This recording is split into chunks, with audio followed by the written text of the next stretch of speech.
That's the handoff, and now it's time to catch up. So you said cup number 3. Is that correct? Oh yeah, oh yeah, that is cup number 3, and it's finally hitting, man. Right before I jumped on, I was still kind of trying to figure it out, but now I'm starting to feel it. I'm starting to get it back. Obviously, we will end with cliffhanger as we always do. But last night, I saved the Western Conference discussion for when you get to come by because of the chaos that is a different kind of chaos in the West than it is in the East. Western Conference matchups last night. Houston at Hell in a Shell tied Vancouver 1-1. Kansas City, I think, with the shock of the night, beating Colorado 4-1 at Children's Mercy. Cincinnati on the road knocking the Loons out 2-1. And then you end up with Salt Lake, who's been trying to find themselves, when you don't have Diego Gomez anymore. And they did last night at home at Rio Tinto against Dallas 3-2. LAFC and Austin tie at 1 on the road. But if you look at Sebastian Driussi's social medias, he might be over the whole thing in Austin. You mentioned Seattle and San Jose. That should have been 3 points for you, and it only ended up being 1. I can just imagine what sports talk is going to be outside of us this morning. And then the chaos of Portland and Los Angeles. Dylan Butler was on yesterday from MLSsoccer.com. He said it was going to be a 6-5 banger. Unfortunately, the juice boxes only went up to 5.5, and it was a 4-figure number. And if you went 5.5, if you went over on 5.5, you came out in the juice boxes pretty sexy because Portland put 4 on LA. It was chaotic, but it didn't seem like it was going to be, like it was going to be close at times, like it was at 3-2. And then Portland gets a 1 from Mora late to go 4-2. With the Western Conference, with what happened last night, what do you think? First of all, I mean, that was a Mexican brawl, and you knew that coming in. I mean, that was like Morales Barrera, like Pac-Man Marquez, like it was going to be all out because they're 2 offensive squads, right? I mean, you can say what you want about the Timbers back line and the deficiencies defensively, but boy, do they have weapons on the offensive side, and so do LA. So that was a great game. That's one of the ones that kept me up last night watching 90 minutes of it, and you could just see it, right? So when I look at the standings, man, I just think that it's a good reflection of what's gone on for the most part. I feel like Seattle's still above where they really should be. I think that RSL now has a chance to win the Western Conference. LAFC dropping points. LAFC they've struggled, and I've seen it consistently now. They went back to a 4-man backline, and I'm not sure if it's because of the Murillo injury. And I feel like they're at their best when they're playing with those 3 monsters in the back. Not sure if there's also a little bit of exhausting players and a lot of like the grind of the entirety of the season. Buanga, Kike Oliveira, all these guys that were at a really high level at one point, right now they're just not as high, and they've really struggled with that. They really need those guys to be on point. So I think RSL last night, they found it without Carlos Gomez finally. They've struggled to do that. Julio was the man. I mean, he did everything, outrunning defenders, doing the Orellano type of shots from half field, putting it together. No Chicho, right? And you still get a good result against a good team that really challenged you, because Dallas did that. So I think RSL can really get up there. So I think still from 1 to 4, that's what you're going to get. It doesn't matter how those 4 move. I think that those 4 teams that you see right now, Galaxy, RSL, LAFC, and Colorado, those are going to fight those 4 spots until the end of the season. I don't see anybody below that getting above. I see Seattle maybe struggling. We'll see what happens with Houston. That's their next game, right? And they have a bye week. So teams are going to be able to get some points on them. So in 10 days, they'll face Houston directly. Can HH be back by then? Because you know how much Houston misses that guy. So I just think that we'll see a lot of movement. Seattle still get in. I have no doubt Seattle still get in. But I think Portland and Houston are going to be above the Seattle Sounders by the end of the season. I mean, and we're looking at the same thing in the Eastern Conference, although it's a little lower, where traditionally you see the purple team on the slow fade. Once Oscar Pareja realizes, oh, I'm in the playoffs now, then you just kind of see, traditionally you would see them kind of go, eh. Charlotte is the one that is really doing that, and that angle is pretty steep for Charlotte right now with 5 matches to go in the regular season. They're in the 7. They've only won once in the last 2 months. And if it wasn't for Christian Kalina, I think they'd be a lot worse off. But they're the ones that are doing the fade, and they're drawing Toronto into the 7. Philly and DC and Atlanta and Nashville and Montreal, everybody who is 7 teams, 5 points from 9 to 15, they hit a hot streak. They're drawing themselves up close. I think Charlotte's the team to look at in the home stretch here and kind of sit there and go, I don't know, man. First of all, how are we still talking about Nashville? I mean, BJ Callahan just came and figured it out. I mean, what is going on? I thought Nashville was a team that we would not worry about for the rest of the season. Yeah. And they found some fire. They found it just recently. So a couple of wins back to back. I think Orlando, they also have figured it out. And that team is very talented. And if they continue to play, Ojeda in that 10 position just seems to be unreal. Facundo Torres is very confident, whether it's Enriquez or whether it's Duncan. They have some really good strikers and finishers up top. So that's going to be interesting. But I give you, and I do buy in on Charlotte just not having enough. Yeah. Sometimes your goalkeeper can only do so much. Defensive presence can only do so much.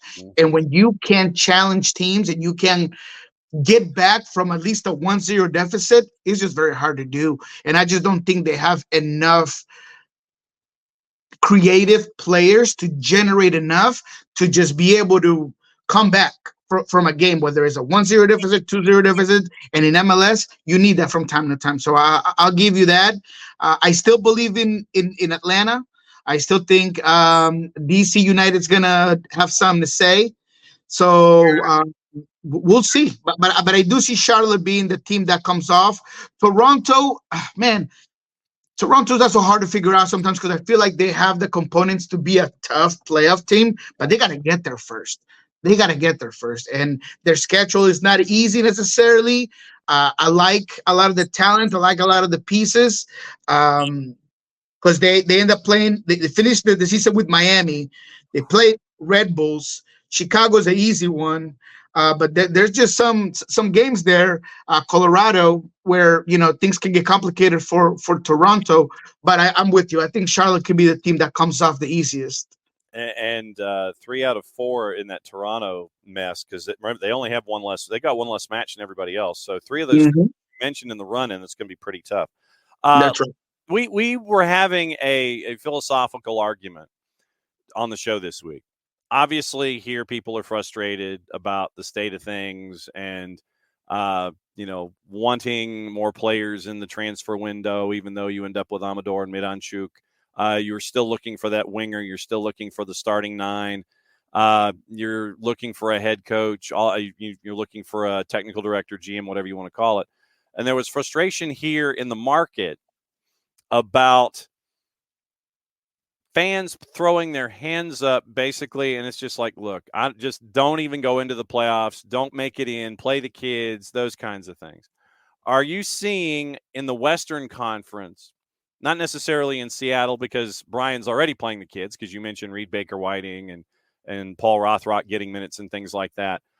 Are you seeing the teams that are kind of hovering toward the playoff bar in the Western Conference? Are you sensing the same kind of frustration from them? Or when you interact with other fan bases, are you seeing fans that want to sit there and it's like, yeah, I mean, I want to push into the playoffs. I want to see where we can go. Or are you seeing fans that are apathetic with those teams right there on the edge? It's just like, nah, we'll go ahead and we'll work on what's wrong with us and we'll get ready for next season. What do you see? The 2 families that I see the most frustrated are ones that I think we saw coming, and I told you they were going to be a headache all season, which is Minnesota. Yeah. And those fans that they want just radical changes, and they want things to just get figured out. And even if they do have the coach for the future, they feel like the future in terms of players is just not there, right? They don't have that.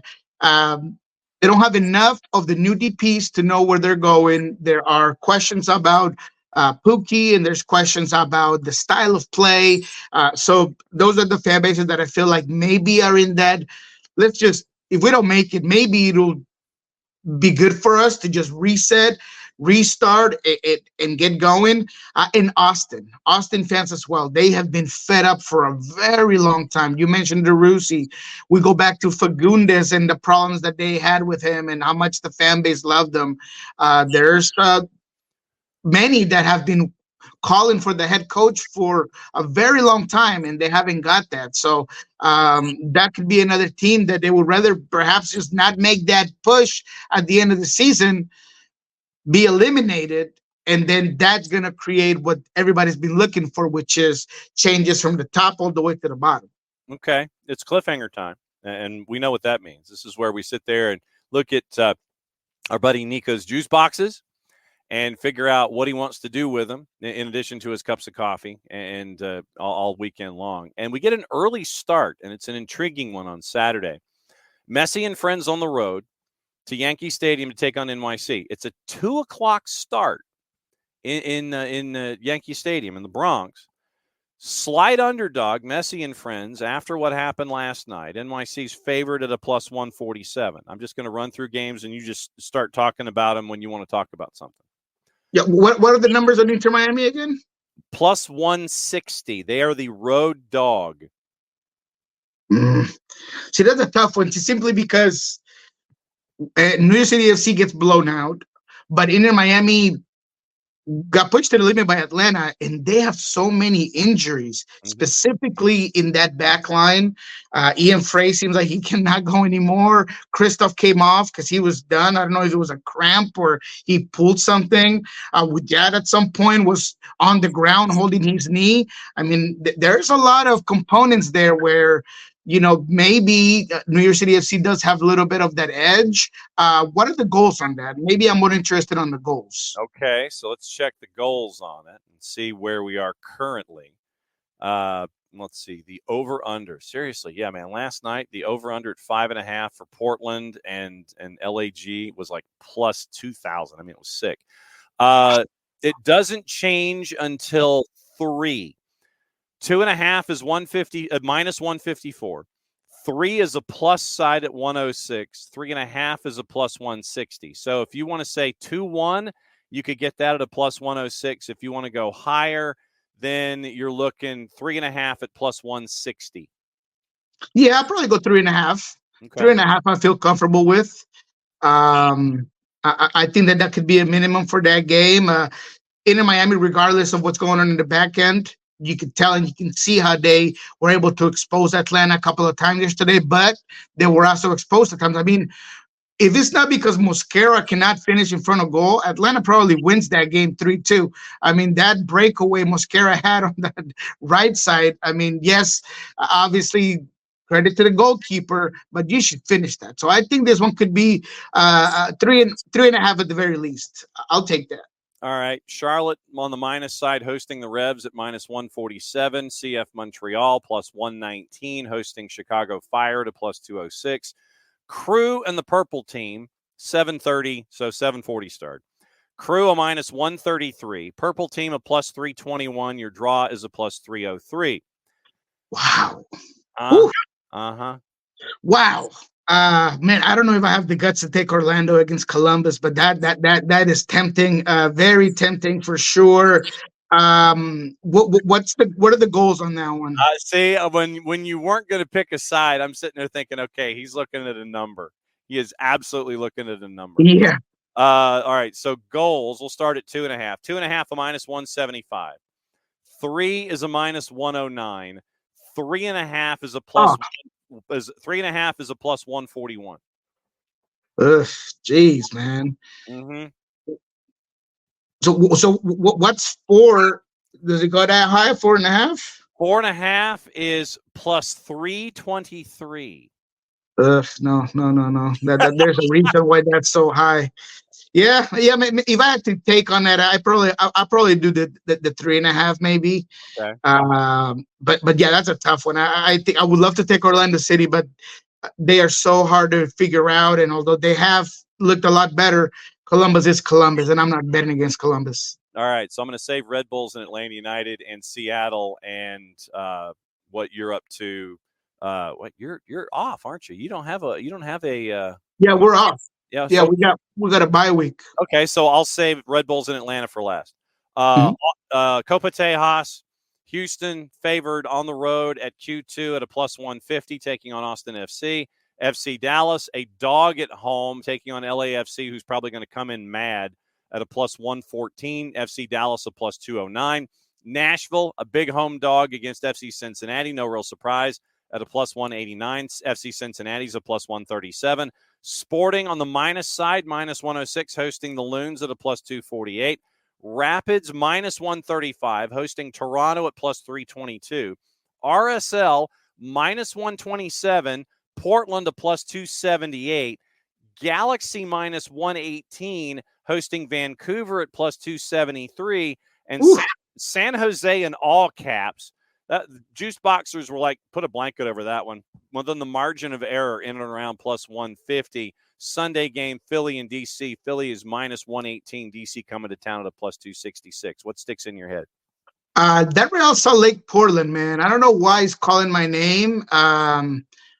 RSL, as much as they showed us last night that they have the business and they can do it, if they play as open as they did Dallas and they take that right to Portland will give them hell. So let me get the goals, but I'm going to take Portland regardless of. I think Portland, it's an interesting one. I think that they match up well against RSL. So yeah, let me get Portland, but let me see the goals, because I would be willing to go 4.5 on that one. Ooh, 4.5, a plus 221. Hey man, give me that double down, man. Love that. I like to see it. I don't know why you call my name, and sometimes I just got to go with the gut. That's an interesting one. But that's probably the one that really sticks out for me. Yeah, no doubt. I mean, there are a lot of teams that are favored at home, and there's some lopsided matchups that really don't have any bearing on the playoff picture. 4.5 plus 221 in that matchup. So it was calling out. The siren song was there at a plus 221. Yeah, man. I just see it, man. Look, Portland's heating up.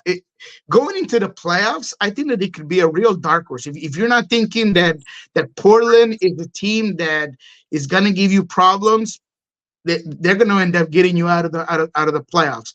I go back to that Seattle Portland game where Phil Neville decided to just keep his fullbacks home and just play a little bit more cautiously. And then that was without two main players, obviously. No Cabecita, and I don't think no Evander in that one. So even then, they were able to really kind of change it up a little bit. So I feel like going into the playoffs, Phil will be able to do enough adjustments to just ease up the issues in the back end, and then just let those monsters up top do their thing. Evander is hot. I think it was 13 goals already. Mosquera looks really, really comfortable, really good. Felipe Mora, I think he should be called up by Chile. So, man, I think Portland is going to be a problem. All right. The one that called out to me as you were talking siren songs and totals. LAG in Vancouver. 3.5 is a plus 111. 4 is a plus 185. 4.5 is a plus 246. I like, just as a little one, I like the 3.5 in LAG in Vancouver. I'm thinking some goals can be had there, but I'm traditionally a chicken, so I'm only going to go up to the 3.5 when it comes to LAG and the Whitecaps. What did you say was the 4.5 on that one? Well, hang on. All right, let me go back. All right, so LAG in Vancouver, the 4.5 on LAG in Vancouver is a plus 246. I'd be willing to go 4.5 in that one myself. Okay, I really would. That could be a very open-ended game. We know what LA Galaxy can do. They fell short against Portland. They're going to want to come out there and just give it all to Vancouver. If Vancouver is needed of points, they're not fearful to just push up those wing backs. So, yeah, that could be a little bit of a battle right there. Yeah. Last one on the board for us, Red Bulls minus 145, Atlanta United on the road at a plus 351. Your draw at Red Bull Arena plus 307. What do you think? 351 for Atlanta? Yeah. Yeah, I'd be willing to take it. Look, Red Bulls is another team that I felt like had they brought in one more piece in the summer window, we'd probably be talking about a really, really good team. But they struggle in the offensive end. They're very sporadic there. Sometimes they can give you what you got. And I think against Atlanta, you need to force Atlanta to defend, and you need to push back, just like Miami did last night. And I don't know if Red Bulls are going to be willing to do that. I mean, they lost to Chicago, for Christ's sakes, 2-1. So I really do think that Atlanta can take the momentum from a very well-fought game against Inter Miami and bring it against Red Bulls and get a result. Soccer Bar and Pulso Sports, what do we need to know? Soccer Bar today was going to be delayed all the way till 11 o'clock Pacific, as we are working on getting a couple of things going. We will have Hernan Lopez, who talked to me after the frustrating 2-2 draw for Seattle, but won the left at San Jose locker room very happy. Despite being eliminated, he tells me we're playing for positions. We're playing to show everybody that we're a good collective unit. So that's an interesting interview there that we'll have in Soccer Bar here at 11 o'clock Pacific. And in Pulso Sports, we will have, not just yet, but we will end up having by Saturday something to hear from the Sounders after this frustrating loss. You can, though, catch the post-game conference with Brad Smetzer, where essentially he does take a lot of the blame for what happened yesterday. I asked him directly, when you have a game that essentially you could kill, that you've been controlling, how much of that falls on you and not the players? And he took full responsibility, took accountability for it. So go ahead and check that out at Pulso Sports as well. What you said. As always, my friend, great to have you here on your Thursdays with Niko and your third cup of coffee. Enjoy your Rave Green. The content's inside the Rave Green. We will catch up with you next week, my friend. Love you, and be safe. Thank you, boss. Take it easy.